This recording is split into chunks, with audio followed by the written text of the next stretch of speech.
Bienvenue, Sylvie Dubreuil au microphone. Connaissez-vous la Silver Economy ? L'expression « bien vieillir » fait florès dans la bouche des entreprises de la Silver Economy. Mais qu'en est-il des seniors eux-mêmes ? Quel regard ces derniers portent-ils sur le vieillissement ? Que signifie bien vieillir pour eux ? Benjamin Zimmer a rejoint le groupe WeCare pour y développer la Silver Alliance. Pour lui, son travail consiste à suivre la maxime de Oscar Wilde. Il ne faut pas chercher à rajouter des années à sa vie, mais plutôt essayer de rajouter de la vie à ses années. Nous échangeons sur son parcours, son livre et la Silver Economy. Bonne écoute. Bonjour Benjamin. Bonjour. Votre engagement en faveur de l'entrepreneuriat, de l'innovation et de la transmission est déterminant en fait pour donner un sens, j'ai envie de dire, à tout votre être.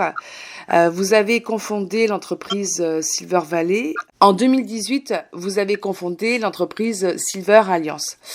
Êtes-vous un spécialiste de la Silver Economy et pourquoi ce nom Silver ? Alors, effectivement, j'ai cofondé en 2014 la Silver Valley, sous un modèle associatif. C'était ma thèse en recherche appliquée à l'École centrale Paris. L'objectif était d'accompagner des projets innovants pouvant répondre à des problématiques que vivent au quotidien un certain nombre de concitoyens, et plus particulièrement les personnes âgées et les aidants qui œuvrent autour d'elles chaque jour. Après quelques années de développement, puisque ça a commencé autour des années 2009, quand moi je suis rentré du Québec, le temps de la mettre sur pied, de la mettre en place, de structurer la gouvernance, le modèle économique, le modèle structurel, juridique, les process, les actions. Elle a été efficiente en 2014 et en 2014, on l'a nommée donc cette organisation Silver Valley. Et sa mission première était l'entrepreneuriat, accompagner des entrepreneurs. Et donc ça a été 10 ans de ma vie. J'ai quitté Silver Valley en fin d'année 2017 pour rejoindre le premier acteur, le leader des services à la personne en France, à savoir le groupe WeCare, qui aujourd'hui emploie à peu près 18 000 salariés en France, a une dizaine de marques. L'objectif de cette arrivée dans cette organisation était justement de créer une nouvelle marque, à savoir Silver Alliance. Et comme son nom l'indique, effectivement, l'objectif était de créer une alliance de marques qui soient ces marques-là complémentaires les unes par rapport aux autres en termes d'offres de services et pouvant répondre en fait à toutes les problématiques que peuvent vivre les personnes âgées et leurs aidants. Donc autrement dit, grâce à un site internet, grâce à des guides qu'on transmet au travers des agences de ces entreprises, parce qu'elles sont implantées partout en France, on touche tous les seniors qui peuvent avoir à un instant T des problèmes pour aménager leur salle de bain, des problèmes pour faire le ménage, leur passage, le jardinage dans leur propriété, ou bien encore avoir des problèmes pour valoriser le patrimoine et sortir de la pierre et avoir des liquidités pour pouvoir avoir plus de pouvoir d'achat. C'est des problématiques qui peuvent arriver à peu près à toutes les personnes, mais à des moments de vie qui peuvent être différents. C'est la raison pour laquelle il fallait avoir une solution unique qui leur permette, en fonction de leurs outils de communication et de leurs usages, le site, internet, papier et bientôt call center, d'avoir accès à ces informations. Alors pour revenir sur mon parcours, effectivement je suis très Silver. Ça a deux notions. D'abord, évidemment, c'est la couleur d'étampe des clients potentiels auxquels je m'adresse, puisqu'ils ont les cheveux gris. Et Silver aussi parce que de la transition démographique, et en particulier des vieillissements de la population des pays industriels qui voient de plus en plus de personnes âgées dans leur société, parce qu'on a réussi le pari de donner plus d'années à la vie grâce au progrès de la médecine, voit ces personnes arriver à la retraite avec 20-30 ans devant elles, où elles vont devoir rester chez elles. Et tout le sujet, c'est comment contribuer à améliorer leur qualité, leur confort et leur participation sociale, et en même temps créer de la valeur économique en créant des entreprises, en créant des emplois qui vont venir justement répondre à leurs besoins. Une partie de vos études au Québec, donc entre autres à l'université de Sherbrooke. Pourquoi le Québec ? Quand on est entrepreneur, on essaie de comprendre les phénomènes qu'on essaie de résoudre, en tout cas déjà de comprendre les phénomènes, et puis des phénomènes de faire émerger des concepts qui soient créateurs de valeur. Donc c'est toujours bien d'aller là où on n'est pas attendu, d'aller là où a priori on a développé des connaissances et des compétences sur ces phénomènes, d'apprendre et puis d'exporter ces connaissances pour les utiliser à bon escient après dans des concepts qu'on met en place. Donc moi, c'est vrai que avant de créer Silver Valley, avant de créer Silver Alliance, quand j'avais 23-24 ans, j'ai été pendant un peu plus d'un an dans un centre de recherche à Sherbrooke où je me suis fait une formation en gérontologie de niveau doctoral, où j'ai eu l'occasion aussi de rencontrer des personnes assez extraordinaires. Qu'est-ce qui vous a amené à poursuivre ce cursus? Ou est-ce qu'il y a un lien d'une logique familiale, des personnes dans votre famille qui sont déjà dans le milieu, qui font des recherches ou qui sont entrepreneurs? J'ai une famille plutôt de commerçants et de profs, pas d'entrepreneurs. Des gens qui sont de la classe moyenne, assez ordinaires, même si pour moi ils sont extraordinaires, parce que c'est mes parents, c'est mes grands-parents. Je me suis fait, moi, sur le terrain et par la méritocratie de notre système éducatif, où j'étais pas trop mauvais comme élève et j'ai pu comme ça gravir des échelons. Pour tout vous dire, quand j'ai toujours été un fan de sport de glisse. J'en ai fait pendant très longtemps, du ski, du snowboard, du wakeboard et compagnie. Et puis, de fil en aiguille, je me suis intéressé à ces sports, à la biomécanique de ces sports. Et puis, je suis allé découvrir des choses que je connaissais pas, des personnes qui faisaient, parce qu'elles étaient paraplégiques ou personnes amputées, qui faisaient du surf ou du wakeboard. En fait, je me rendais compte très rapidement, quand j'avais 20 ans, qu'elle faisait des performances qui étaient à peu près similaires aux miennes, voire beaucoup mieux. Certains ont même fait des Jeux paralympiques. Et en fait, moi, c'était l'image que me renvoyait le monde du handicap par rapport à l'univers ambiant, à la normalité. En fait, il n'y a pas de normalité. Tout ça pour voir qu'il y avait des difficultés pour eux à faire de la performance parce que souvent leurs prothèses de pied cassées à cause des conditions liées à la mer ou ce genre de choses. Et c'est comme ça en fait que je suis tombé très rapidement dans l'ingénierie de ces produits, de ces services, et qu'en me confrontant au réel, c'est-à-dire en allant dans les centres de rééducation ou de réadaptation fonctionnelle, je me suis aperçu très vite que les personnes amputées, c'était pas des jeunes, c'était plutôt des personnes âgées qui avaient des problèmes de santé, notamment de diabète de type 2. Et de fait, j'ai commencé à m'intéresser aux personnes âgées par les maladies qu'elles pouvaient avoir. Et puis je me suis surtout intéressé, parce que je passais beaucoup de temps avec elles dans les centres de rééducation, aux personnes âgées, et à voir que c'était à la fois notre moteur de l'économie et c'était des gens qu'on mettait en retrait. Et quand je dis retrait, il n'y a qu'à voir le terme qu'on donne en France, on parle de retraités. Donc des individus qui sont là, qui a priori vont consommer pendant très longtemps encore, et pour autant qu'on a du mal à voir sur une publicité à la télé, qu'on a du mal à parler lorsqu'on évoque de produits de services à leur destination.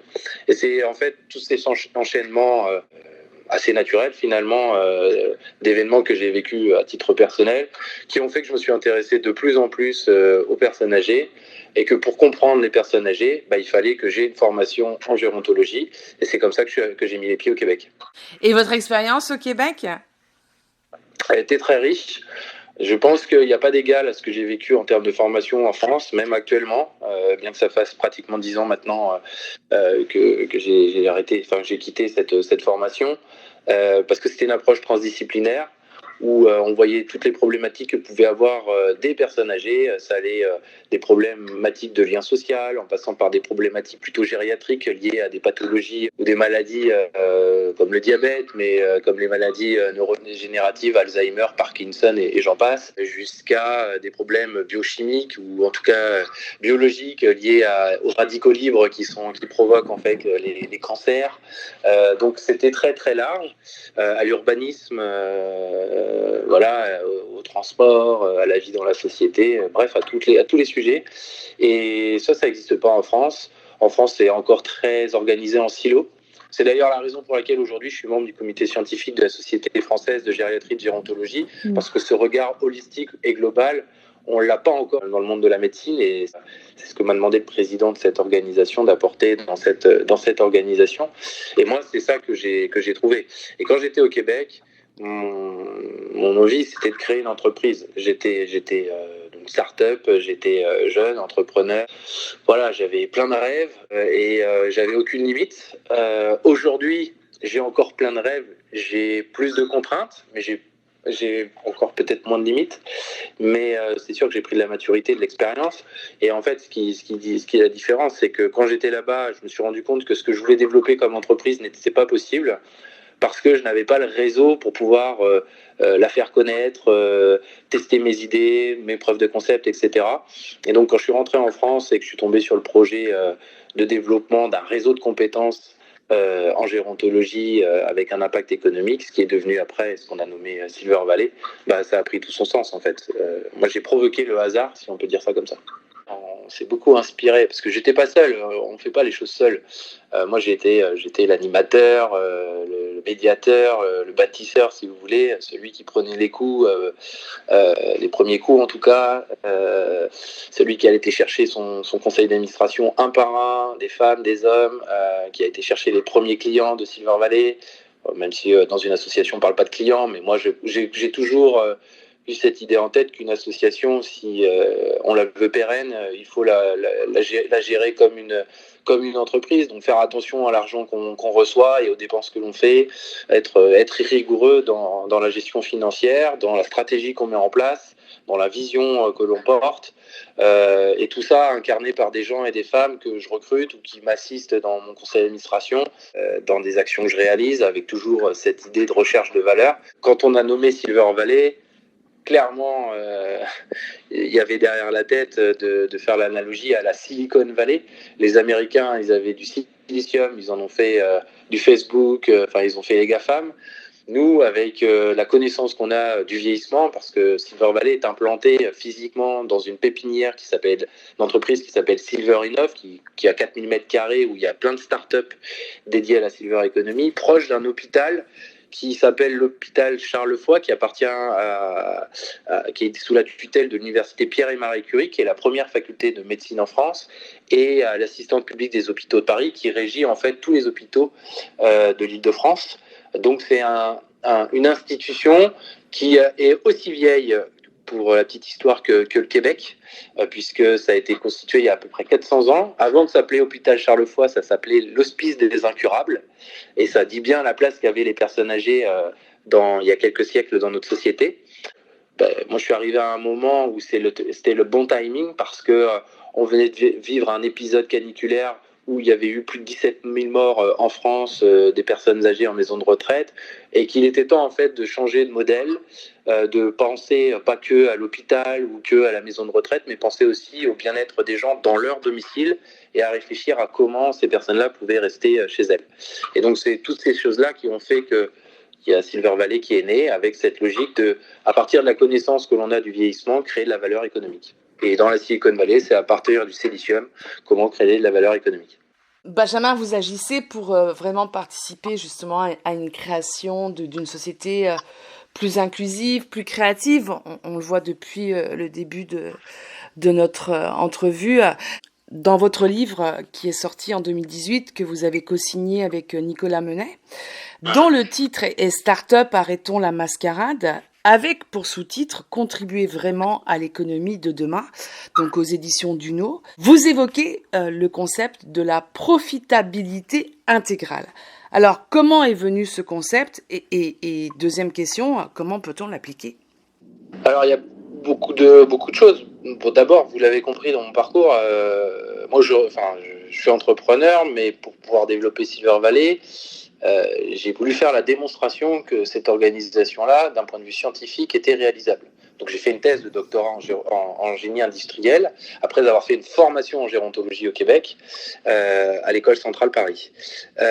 Et dans cette thèse, j'avais comme question de recherche appliquée comment développer une organisation avec un ensemble de parties prenantes qui ne se connaissent pas ou qui se connaissent mal, et qui vont devoir devoir travailler ensemble pour produire de la valeur. Et une deuxième question qui était sous-jacente à cette première, comment finalement sélectionner des projets qui, en termes d'utilité, de nouveauté, de faisabilité, de profitabilité, soient les plus pertinents dès le stade de l'émergence d'une idée. Donc tout ça, en fait, moi j'ai baigné dans le monde entrepreneurial, dans le monde d'investissement, des anges, ou des business angels. Les anges, c'est au Québec. Moi je me suis nourri beaucoup de ça pour finalement accompagner à peu près 1 millier d'entrepreneurs en France sur ces sujets-là. Et pour répondre à votre question, moi, tout mon travail a consisté justement à faire en sorte de faire exprimer cette valeur-là, à la tester avec les principaux clients, donc les personnes âgées, dans les conditions où elles vivent, donc parfois en résidence senior, parfois en maison de retraite, parfois à l'hôpital, parfois à domicile, et à financer des premiers projets, et à voir que quelques années après, et c'est pour ça que je suis resté aussi longtemps dans Silver Valley, on a eu des entreprises qui sont nées, qui ont créé de l'emploi, plusieurs milliers d'emplois, avec plusieurs millions d'euros de chiffre d'affaires et des résultats nets consolidés tout à fait bénéfiques et intéressants. Et donc moi, c'est vraiment ça qui a drivé toute ma progression. Et une fois que je les ai accompagnés, ces acteurs-là, finalement, quand vous les voyez réussir, vous dites, maintenant, je vais revenir à ce que je voulais faire quand j'avais 23 ans, à savoir créer ma boîte. Mais comme maintenant, j'ai 10 ans de plus, et que je suis père de famille et que j'ai des enfants, je ne peux pas faire la même chose que comme j'aurais pu le faire auparavant. C'est la raison pour laquelle je me suis associé à un groupe pour développer l'organisation Silver Alliance. Et la profitabilité intégrale dans tout ça, c'est moi déjà, c'est à titre personnel, c'est un sens profond que j'ai, moi, c'est qu'une entreprise n'est et n'existe que si elle répond aux besoins de la société, de ses citoyens. Je crois pas beaucoup, en fait. Je crois beaucoup à des sociétés comme Apple ou à des sociétés comme Tesla qui vont faire des innovations de rupture, mais elles partent toujours des usages qui évoluent par rapport à la société. D'ailleurs, c'est toujours corrélé par rapport à un besoin ou à l'expression d'un besoin qui n'est pas forcément bien exprimé, mais qui va arriver avec le fil du temps et qui va venir en fait supprimer des tâches pénibles, des emmerdements, comme je dis souvent, des lourdeurs qu'on ne peut avoir au quotidien pour n'avoir que du plus, que du bénéfique. Et c'est ce qui fait justement pour moi la différence entre une invention et une innovation, c'est justement de l'invention, on se fait plaisir à soi-même, on invente un truc, l'innovation, on répond à un vrai besoin. Et la profitabilité intégrale, elle est là pour répondre à des vrais besoins de nos sociétés. Je pense qu'aujourd'hui, on a des vrais enjeux qui nous dépassent chacun. On a la transition écologique, on a la transition démographique, on a la transition numérique, on a la transition du monde du travail, on a la transition politique. Il y a plein de choses qui sont en train de changer, de se transformer, et c'est bien ou c'est pas bien. Le sujet, il n'est pas là, c'est que ça se réalise et que si on veut être... il y a deux solutions, soit on est acteur, soit on est observateur de ces changements. Moi, je considère que mon engagement doit être celui d'un acteur et donc de trouver des solutions, pas seul, parce qu'on est face à des problèmes qui sont complexes et qui nécessitent en fait de l'intelligence collective. Et donc l'intelligence collective, c'est cette capacité à travailler avec des cerveaux et des idées qui sont parfois différents des vôtres, mais sur lesquels on peut obtenir des consensus forts. Et c'est ce que j'ai fait avec Silver Valley, c'est ce que je fais maintenant avec Silver Alliance, dans une logique qui est de distribution de produits et de services auprès des personnes le plus facilement, de manière en proximité auprès de ce public. Et la profitabilité intégrale, c'est cette capacité à apporter de la valeur à tout le monde, à la planète, à la société, au système de santé et aux entreprises qui créent ces solutions et évidemment à ceux qui vont les acheter et les utiliser au quotidien. Est-ce qu'après ce premier livre, un deuxième livre est envisageable, puisque vous évoquez le cas de Tom, un entrepreneur fictif donc qui a créé sa start-up. Dans une première partie, c'est un état des lieux. Deuxième partie, donc c'est le témoignage d'un entrepreneur fictif, j'imagine inspiré de ce que vous avez pu vivre lorsque vous avez accompagné des entrepreneurs. Et puis cette troisième partie, justement, de la profitabilité intégrale. Pour revenir sur la genèse de ce livre que je viens d'écrire, je l'ai écrit avec quelqu'un qui, lui, est plutôt des sciences humaines, c'est un sociologue. Donc lui, il étudie d'un point de vue sociologique les phénomènes de notre société. Comment aujourd'hui, en fait, on en est arrivé à ce que notre président de la République, qui a créé sa start-up politique En Marche, est devenu président de la République avec quelques arguments qui ont inspiré beaucoup de citoyens à voter pour lui.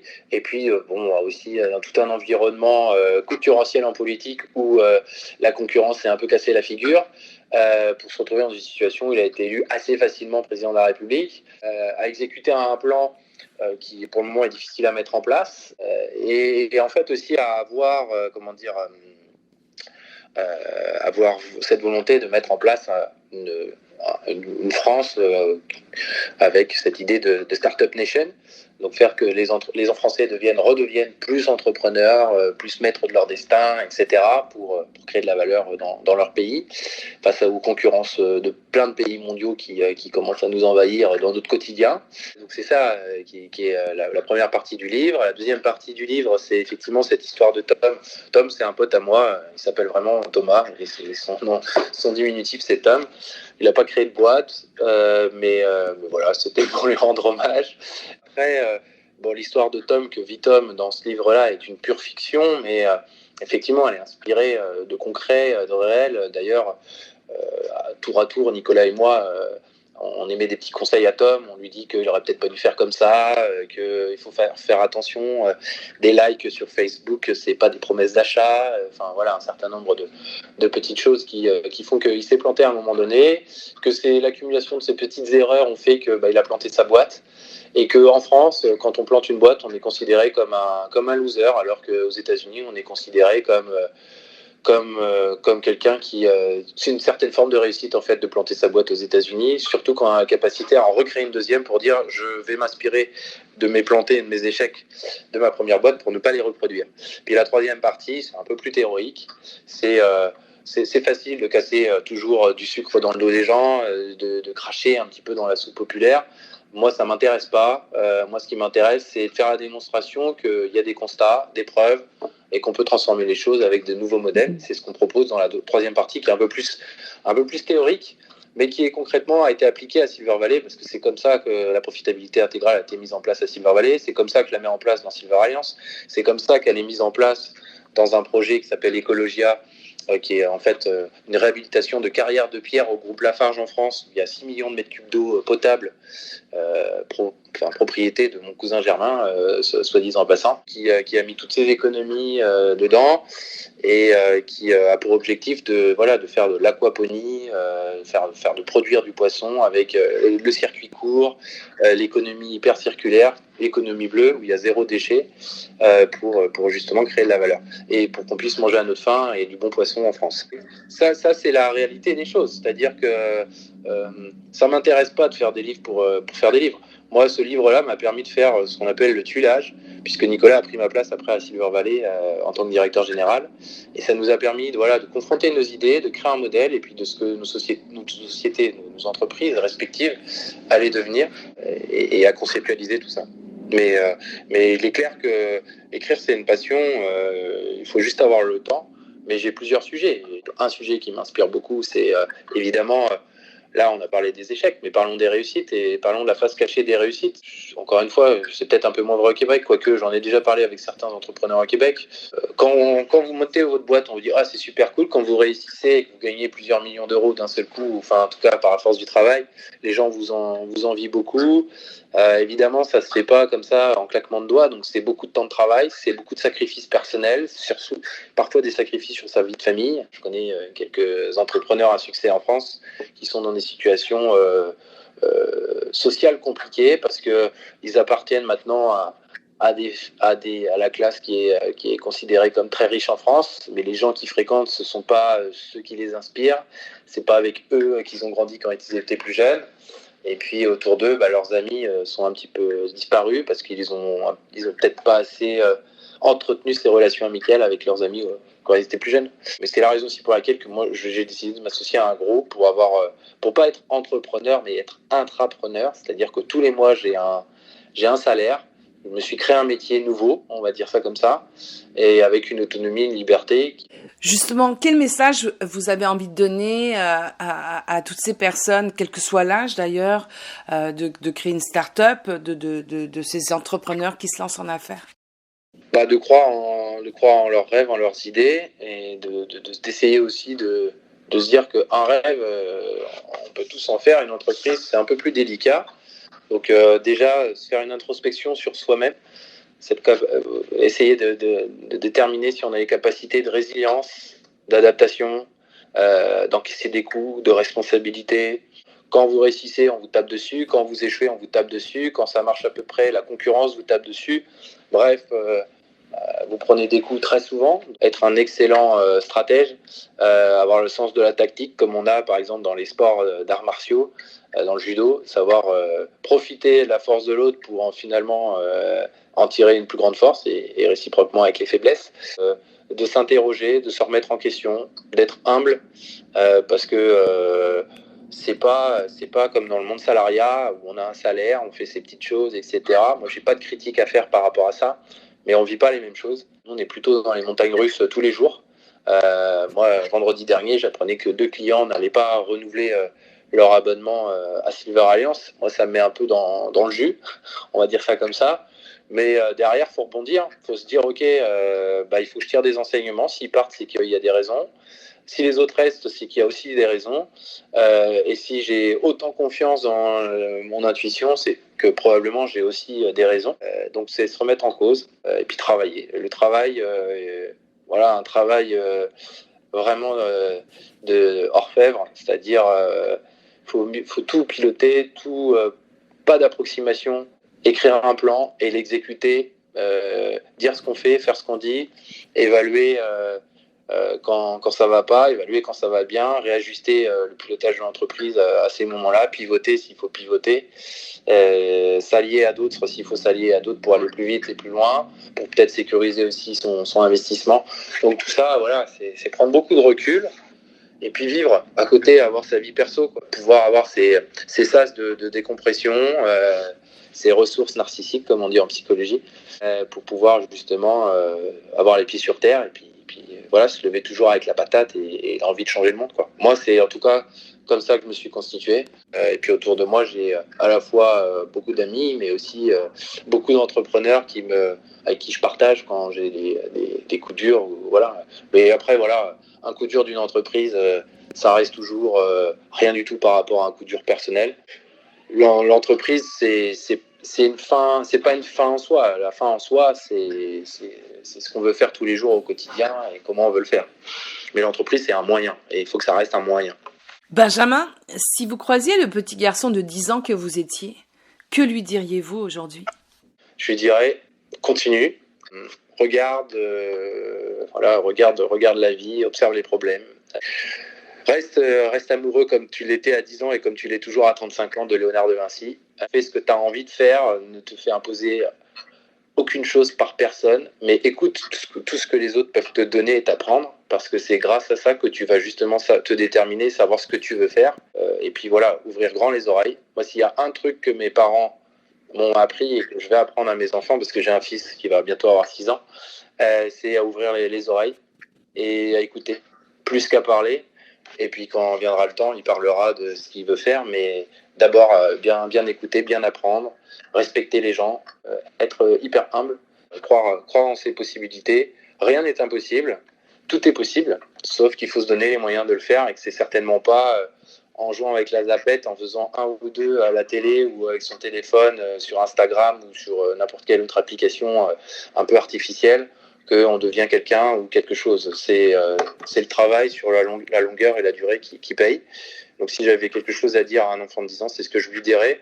Et je veux même aller plus loin dans cette réponse. C'est que là, je viens de m'engager auprès d'une organisation pour accompagner des mini-entrepreneurs, puisqu'en France, on a une organisation qui s'appelle Entreprendre et Apprendre, et qui intervient dans le secondaire, donc auprès des enfants qui ont entre 10 et 15 ans, à créer des entreprises sur des sujets, et là pour le coup ça va être sur le bien vieillir. Donc c'est exactement le message que je vais leur dire, le travail, croire en ses rêves, et puis démontrer que le travail, que les hypothèses qu'ils ont formulées dans leur travail sont vérifiables.